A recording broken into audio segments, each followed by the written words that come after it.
गुरुर्ब्रह्मा गुरुर्विष्णू गुरुर्देव महेश्वरा गुरु साक्षात परब्रह्म तस्मै श्री गुरुवे नमः.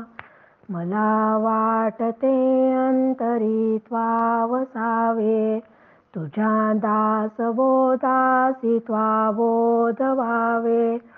अपत्या परिपाववी प्रेमग्रासा महाराज या सद्गुरु रामदासा. श्रीराम शुकासारिके पूर्ण वैराग्य ज्याचे वशिष्ठा परिज्ञान योगेश्वराचे. कवी वाल्मिका सारिका मान्य ऐसा नमस्कार माझा सद्गुरु रामदासा. जय जय रघुवीर समर्थ. सद्गुरु प्रल्हाद महाराज डॉक्टर काका व आदरणीय मंदाताईंना नमस्कार करते. जयश्रीताईंनाही नमस्कार करते. दासबोध अभ्यास वर्गासाठी जमलेल्या तुम्हा सर्व श्रोत्यांना वंदन करते. आज दशक 20 समास 9 सूक्ष्म निरूपण. या समासात स्थूल दृश्य जगतामध्ये दडलेले सूक्ष्म तत्व कसे शोधावे हे सांगितले आहे. श्रीराम समर्थ. श्रीराम मृतिका पूजन करावे आणि सवेची विसर्जावे हे माने ना स्वभावे. अंतःकरणासी श्रीराम देव पूजावा आणि टाकावा हे प्रशस्त नवटे जीवा याचा विचार पाहावा. अंतर्यामी श्रीराम देव करिजे ऐसा नाही देव टाकीजे ऐसा नाही म्हणून याचा काही विचार पाहावा. श्रीराम. मागच्या समासाच्या शेवटच्या ओवीत आपण पाहिले होते की आवाहन व विसर्जन हेच भजनाचे लक्षण आहे.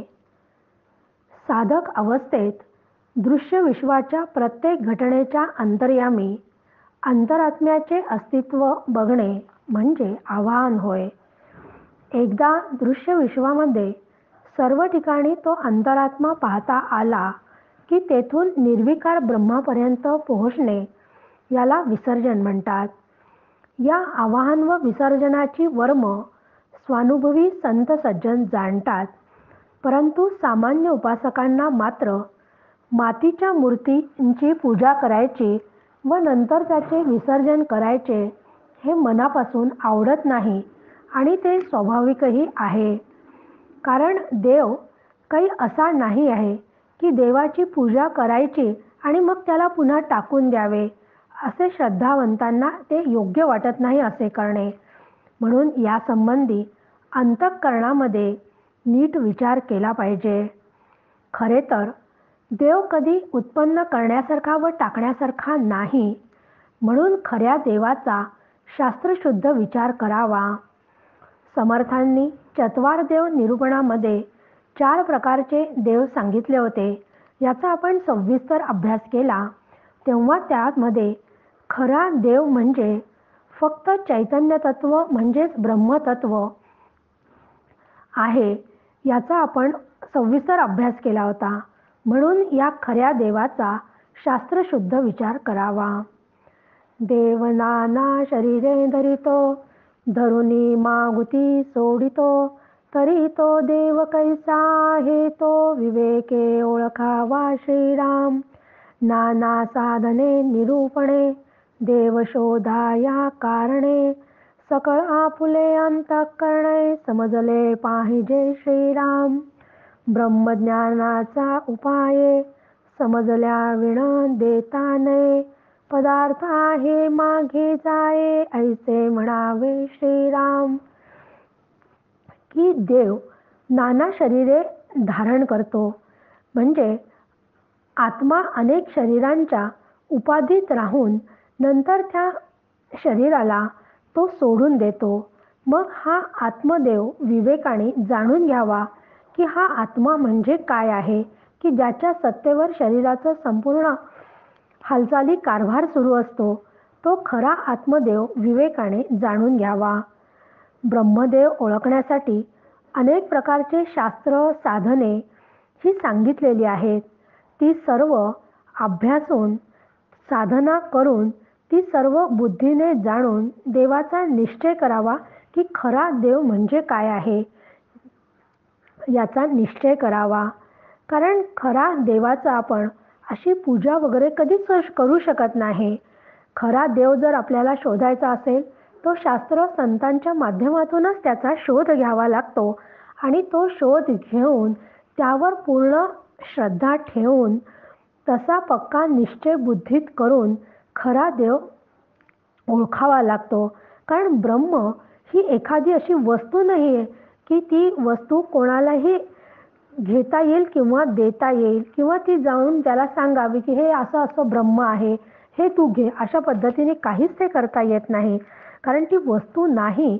म्हणून ब्रह्मानुभव हा विचारपूर्वक व साधनापूर्वक समजावून घेणाऱ्यालाच तो देता येतो.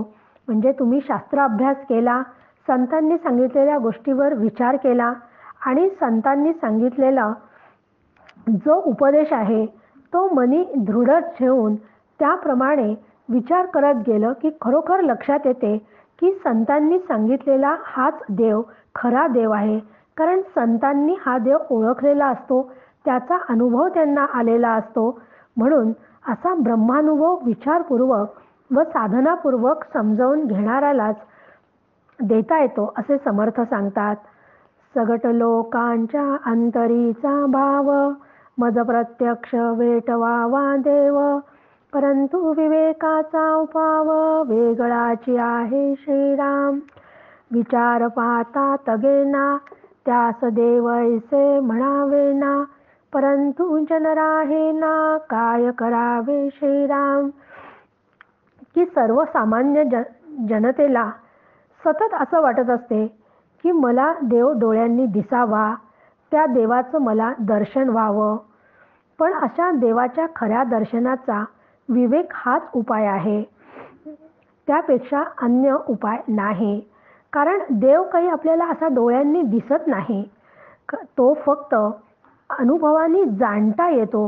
म्हणून तो देव ओळखण्यासाठी शास्त्रशुद्ध विचारांची गरज असते आणि हा शास्त्रशुद्ध विचार विवेक जवळ असेल तरच माणूस करू शकतो. म्हणून खऱ्या देवाच्या दर्शनाचा विवेक हाच एक उपाय आहे. म्हणून विवेकपूर्ण देवाचा विचार आतमध्ये एकदा स्थिर झाला तर खरा देव समजू शकतो. म्हणून ज्याच्या अंतरी विवेक पूर्ण देवाचा विचार स्थिर झालेला आहे त्यांना देवाचे दर्शन लवकर होते. पण विवेकपूर्ण देवाचा विचार जिथं स्थिर होत नाही त्याने तो देव सांगताना तो अमूर्त असल्याने त्याला देव म्हणणे त्याला पटत नाही. पण असं आहे की लोकांना खऱ्या देवाशिवाय चैनही पडत नाही आणि खऱ्या देवाची प्राप्ती व्हावी म्हणून तशी साधनाही ते करत नाही. म्हणजे त्यांना दोन्हीकडे ते बेचैनच असतात. म्हणून लोकांना देवाशिवाय चैनही पडत नाही. मग आता काय करावे?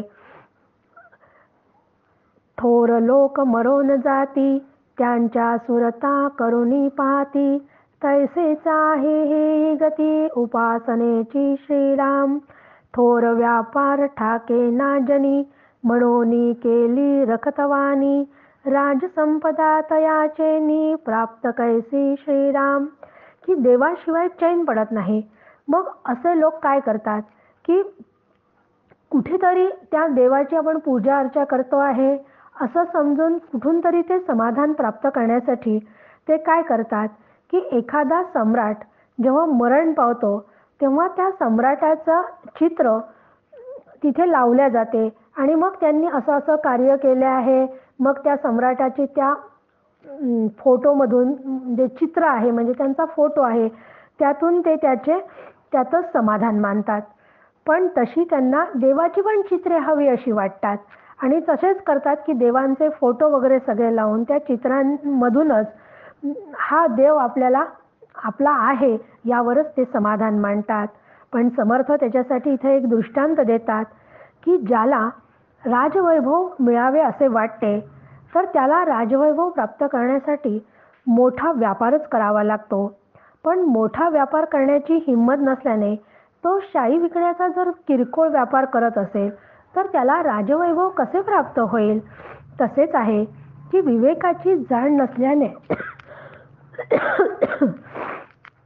चित्राची पूजा करूनच ब्रह्मज्ञान प्राप्त करण्याचा जर कोणी प्रयत्न करत असेल तर त्यांना ब्रह्मज्ञान कधीच प्राप्त होणे शक्य नाही. म्हणून ब्रह्मज्ञान प्राप्त करण्यासाठी विवेकाची अत्यंत गरज आहे आणि विवेकाने पूर्ण विचार केला तरच खरा ब्रह्मज्ञानापर्यंत मनुष्य पोहोचू शकतो. म्हणून समर्थ पुढच्या ओवीत सांगतात की म्हणून जितका भोळा भाव तितुका ज्ञानाचा स्वभाव अज्ञानी तरी देवादिदेव पाविजेल कैसा श्रीराम अज्ञानासी ज्ञान न माने ज्ञातास अनुमान न माने म्हणून सिद्धांची खुणे पावले पाहिजे श्रीराम.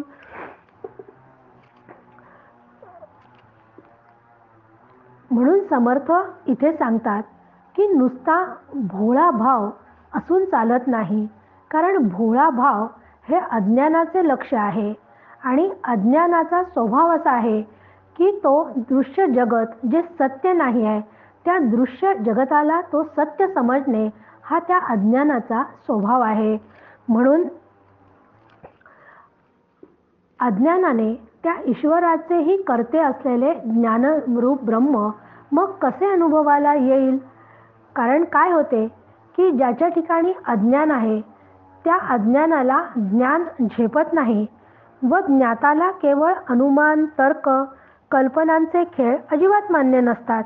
मग अशा परिस्थितीमध्ये ब्रह्मानुभवी सिद्धांचे सांगणे मांडले पाहिजे. ते जे सांगतात ते त्यांच्या अनुभवाचे बोलणे असते, म्हणून त्यांचे म्हणणे ऐकले पाहिजे आणि त्याप्रमाणे आचरण केले पाहिजे. माया सांडून मुळास जावे तरीच समाधान पावावे ऐसे न होता भरंगळावे भलती कडे श्रीराम. की या दृश्य सृष्टीमध्ये कोणताही पदार्थ जो आपल्याला दिसतो ती संपूर्ण सृष्टी ही मायेचा प्रांत आहे आणि म्हणजे या मायेतील सगळ्या पदार्थांचं जेव्हा आपल्याला ज्ञान होते की हा पदार्थ असा आहे हे समजते तेव्हा त्या पदार्थाला 5 अंगे असतात. अस्ति भाती प्रिय नाम व रूप. म्हणजे समजा एखादी वस्तू म्हणजे इथे घड्याळ आहे.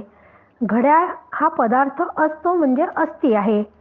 घड्याळ डोळ्यांना दिसते म्हणजे भाती आहे की हे घड्याळ आहे याचं ज्ञान होते म्हणजे भाती आहे.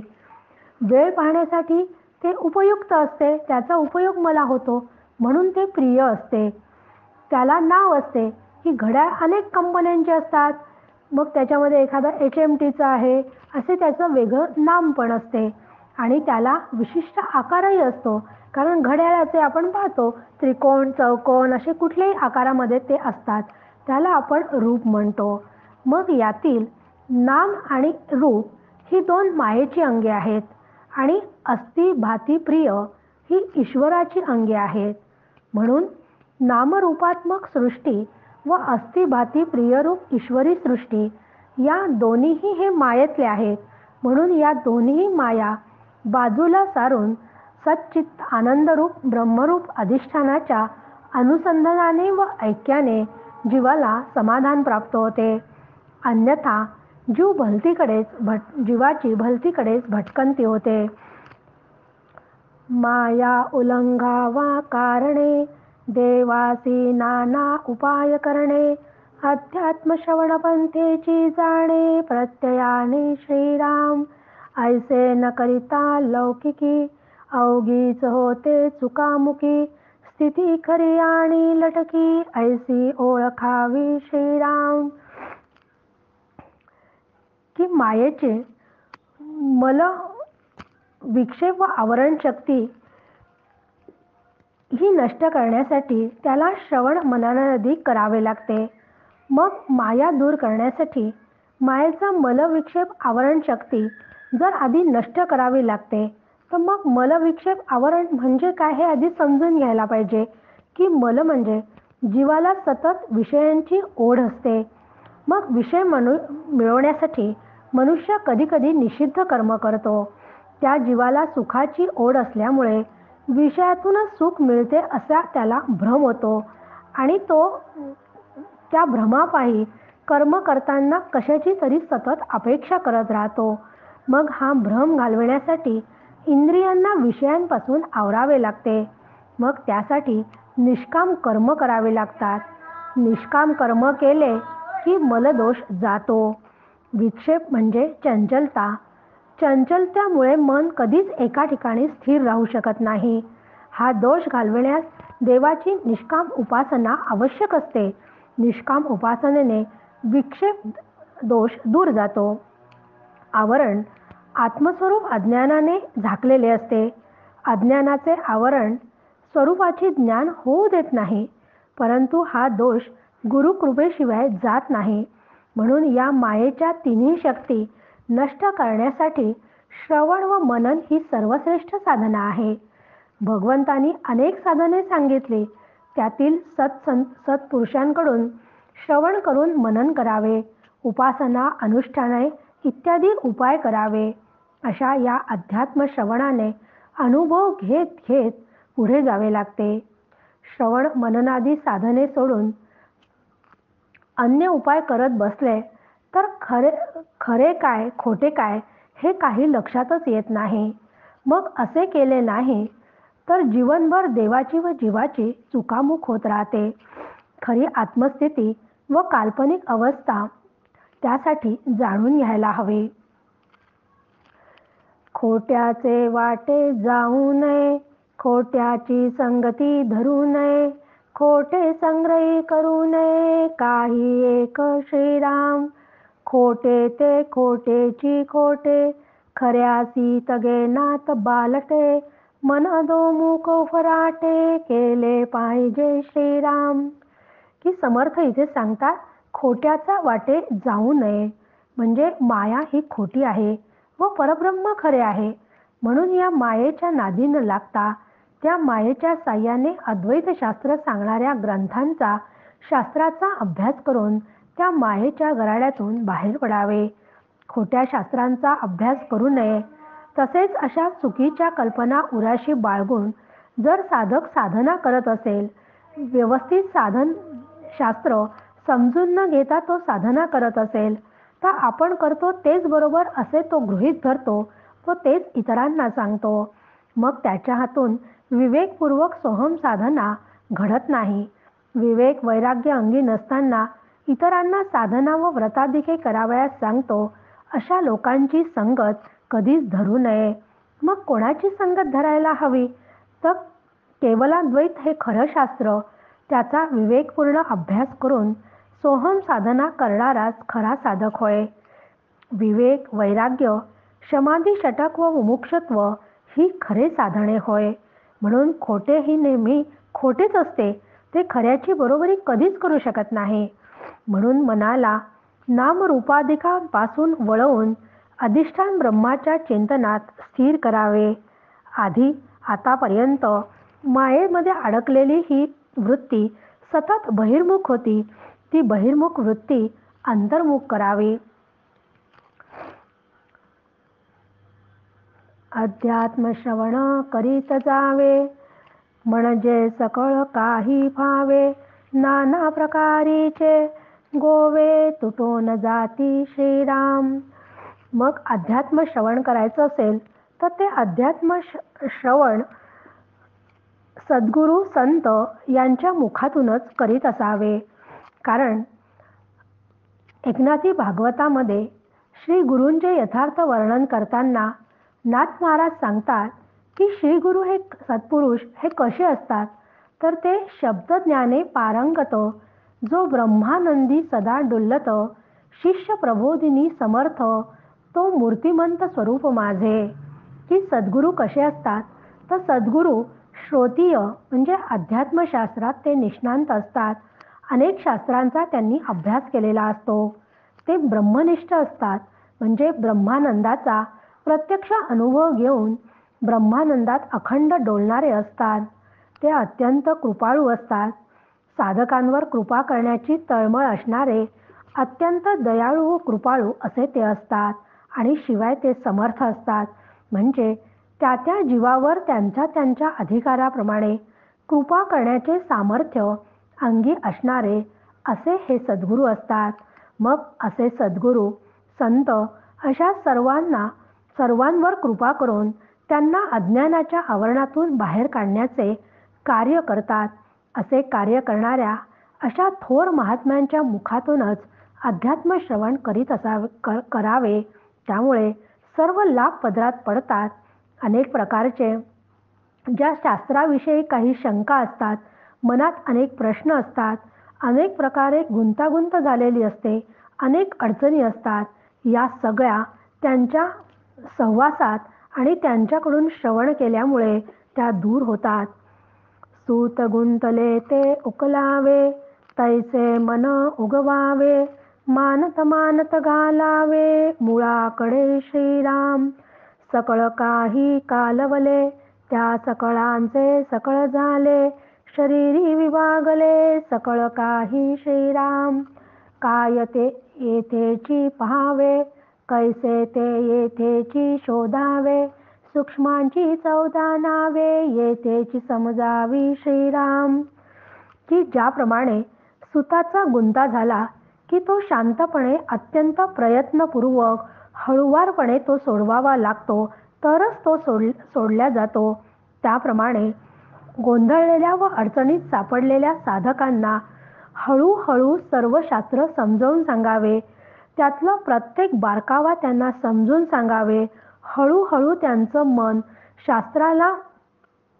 शास्त्राचे विचार समजणारे असे करण्याचा प्रयत्न करावा आणि ते शास्त्र हळूहळू त्यांना कळेल अशा बेताने सांगून त्यांना ब्रह्माकडे वळवावे. त्यांना जर एकदमच आपण असं सांगितले की ही माया मिथ्या आहे, माया मिथ्या आहे म्हणून त्यापासून निर्माण झालेलं हे जगतही मिथ्या आहे म्हणून ते भ्रामक आहे, असं सगळं सांगितलं तर जग हे सगळं दृष्टीला दिसते तर एकदम त्यांचा विश्वास बसणार नाही. म्हणून त्यांना हळूहळू या गोष्टी समजून सांगाव्या की त्याचं मिथ्यपण कसे आहे हे समजून सांगावे आणि हळूहळू त्यांना ब्रह्माकडे वळवावे. मग त्यांना ब्रह्माकडे वळवण्यासाठी काय करावं लागते तर त्यांना आधी मूळ माया म्हणजे काय हे समजून सांगावं लागतं. मूळ मायेची 14 अभिव्यक्ती कशा आहेत आणि त्या सगळ्या कशा माईक आहेत हे समजून सांगावं लागतं. कारण या सृष्टी ही माईक आहे, म्हणजे मायेची निर्मिती आहे.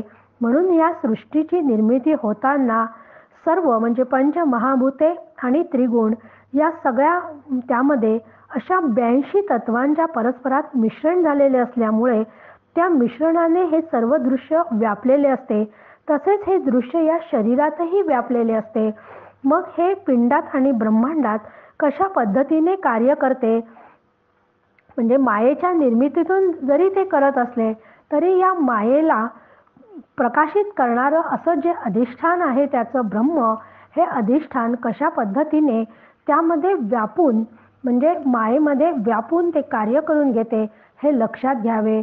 मग ही 82 तत्वे आधी ती पाहायची, याच्या शरीरात ती शोधायची, त्याचं स्वरूप कसं आहे त्याचा शोध घ्यायचा आणि तो शोधून सूक्ष्म असलेल्या या मूळ मायेच्या 14 अभिव्यक्ती समजून घ्यायच्या आणि त्या समजून घेतल्यानंतरच दृढ निश्चय होतो आणि असा दृढ निश्चय झाल्यानंतरच आपण परब्रह्मापर्यंत पोहोचू शकतो. म्हणून समर्थांनी आता पुन्हा एकदा या मूळमायेच्या 14 अभिव्यक्ती कशा कशा व्यक्त झालेल्या आहे हे आपल्याला सांगितले आहे.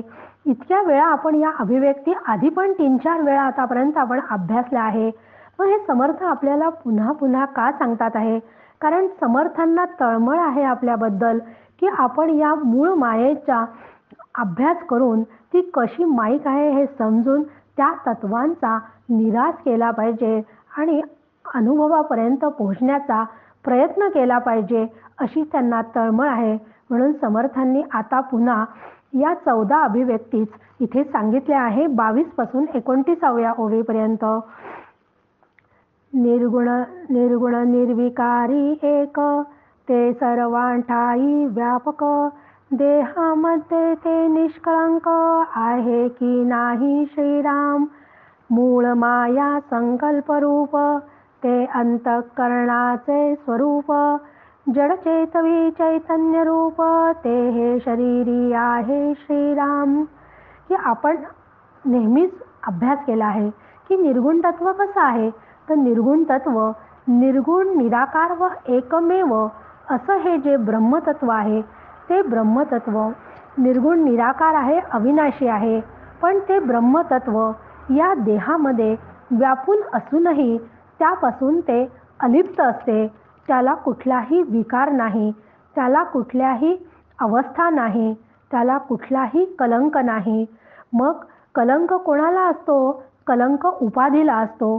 मग उपाधी ही माईक असते, म्हणजे मायेला उपाधी असते.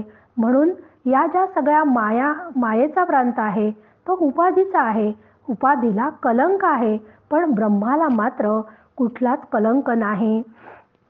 असं अशा एकमेव अद्वितीय अशा तत्वाला स्फुरण झाले आणि त्यांनी एकोहम बहुस्यामधून संकल्प केला आणि ही मूळ माया निर्माण झाली. मग मूळ माया संकल्प रूप, ते अंतःकरणाचे स्वरूप, जडचेतवी चैतन्य रूप, ते हे शरीरी आहे श्रीराम. की मूळ माया ही कशी आहे तर ती संकल्प रूप आहे आणि संकल्प करण्याचं काम मन करतं. मन म्हटलं तर अंतःकरण आलं, म्हणून हा अंतःकरणाचा स्वभाव आहे. म्हणून जडाला या प्रकाशित करणारे मूळ माया कशी आहे की जड आहे. या जडाला प्रकाशित करणारे हे चैतन्य तत्व जे आहे ते चैतन्यही या शरीरामध्ये व्यापून असते. समान गुण गुण साम्य, सूक्ष्म विचार तो अगम्य. सूक्ष्म साधू जाणते प्रणम्य, तया समजतासी श्रीराम. की या मूळ मायेत 3 गुण अव्यक्त रूपात असतात, तेव्हा त्याला गुणसाम्य अवस्था म्हणतात.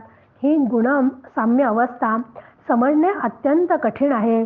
म्हणून त्यातील बारकावे ज्या साधूंना कळतात त्यांच्याकडून ती समजून घ्यावी आणि त्यांना समर्थ म्हणतात की वंदन असो.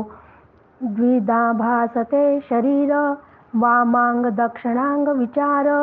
तोची अर्धनारी नटेश्वर, पिंडी ओळखावा श्रीराम. जशी शरीराला उजवं आणि डावं अशी 2 अंग असतात. आपल्याला असतात ना, उजवा हात डावा हात, उजवा पाय डावा पाय. जशी शरीराला असतात त्याचप्रमाणे पिंडात आधी नारी व अर्धी नारी व अर्धा नटेश्वर असतात. त्याला आपण ओळखावे, त्याला अर्धनारी नटेश्वर म्हणतात. तोची प्रकृती पुरुष जाणीजे, शिवशक्ती ओळखीजे. षडगुणेश्वरी बोलिजे, तया कर्दमासी श्रीराम. तयासी जमणे जे महत्त्व, जे ते त्रिगुणांचे गूढत्व. अर्धमात्रा शुद्ध सत्व, गुणक्षोभिनी श्रीराम. की त्यालाच प्रकृती पुरुष, शिवशक्ती असे अनेक नावे आहेत. त्यालाच षडगुणेश्वर म्हणतात. यालाच महत असे नाव असून ते महत्त्वत्व गूढ आहे असे त्यात त्रिगुण, कारण त्यामध्ये या महत्त्वामध्ये त्रिगुण आहे आणि ते त्रिगुण जेव्हा प्रगट होतात तेव्हाच त्याला आपण गुणक्षोभिनी म्हणतो. म्हणून ते गुणक्षोभिनी व शुद्ध सत्व ही पण तिचीच नावे आहेत. त्रिगुणे चालते शरीर, प्रत्यक्ष दिसतो विचार. मुळींच्या कर्दमांचे शरीर, ऐसे जाणावे श्रीराम. मन माया आणि जीव, हाही दिसतो स्वभाव. 14 नामांचा अभिप्राव, पिंडी पहावा श्रीराम. की अशा 3 गुणांच्या प्रेरणेनुसार या शरीराचे कार्य चालते ते स्पष्टच दिसते. त्या सर्वांच्या मिश्रणाने शरीर आहे हे लक्षात घ्यावे. मन माया जीव ही 3ही मूळ मायेची रूपे पिंडात सहजच असतात. अशा या 14 नामे पिंडात आपण पहावी. म्हणून अशा या 14 नामांचा आत्ता आपण जी पाहिली की त्रिगुण, गुणक्षोभिनी, महत्त्व, अर्धनारी नटेश्वर, प्रकृती पुरुष, शिवशक्ती, गुणसाम्य अवस्था, मूळ माया, चैतन्य आणि निर्गुण ब्रह्म, की ज्याच्यामध्ये सगळं निर्गुण ब्रह्म व्यापून असते असं ते तत्व, की जे उपाधिरहित आहे असं, याचा सगळा आता आपण अभ्यास केला. म्हणून साधकाने ही 14 नावे पिंडात शोधावीत, त्या तत्वांचा अभ्यास करावा. ती माईक आहे हे जाणावे आणि ती माईक आहे हे जाणून त्यावर दृढ श्रद्धा ठेवून पक्का निश्चय करावा. आणि असा पक्का निश्चय केला तरच त्या ब्रह्मस्वरूपाची ओळख आपल्याला होऊ शकते. म्हणून शेवटच्या ओवीत समर्थ सांगतात, पिंड पडता अवघेची जाते, परंतु परब्रह्म राहते, शाश्वत समजोन मग ते दृढ धरावे श्रीराम. की आता आपण जी 14 नामे पाहिली ती पिंडातली आहे आणि पिंडाला म्हणजे देहाला जेव्हा मरण येते तेव्हा ही 14 प्रकारची माया त्या देहाला सोडून निघून जाते. मग ही माया कशी आहे? ती अढळ नाही आहे, ती ढळणारी आहे. पण परब्रह्म मात्र अढळ आहे, तेच शाश्वत आहे हे जाणून त्या शाश्वत तत्वाच्याच सतत अनुसंधानात राहावे हे सांगून समर्थांनी या समासाचा शेवट केला. जय जय रघुवीर समर्थ.